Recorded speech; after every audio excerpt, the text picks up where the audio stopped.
নমস্কার বন্ধুরা, শুভ সন্ধ্যা সবাইকে। তো সন্ধ্যায় টিফিন করতে কার না মন চায়।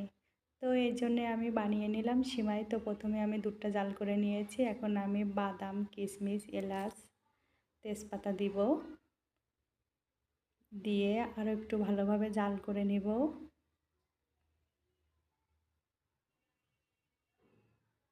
এখন আমি পরিমাণ মতো চিনি দিব আর স্বাদ মতো লবণ দিব। দিয়ে কিছুক্ষণ ফুটিয়ে নিয়েছি। এখন আমি সিমাইটা দিয়ে দেব। আর বন্ধুরা, আমি একটু দুধ তুলে রেখেছিলাম, লাবানোর আগে দিব, দিলে টেস্টটা আরও বেশি হয় বন্ধুরা।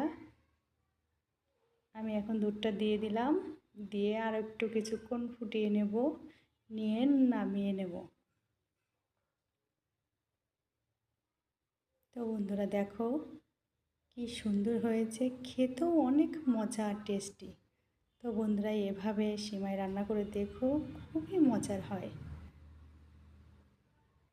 তো আমি খাওয়ার জন্য নিয়েছি আর আমি বক্সে ভরে রেখেছি কালকে খাওয়ার জন্য। তো শুভ সন্ধ্যা সবাইকে।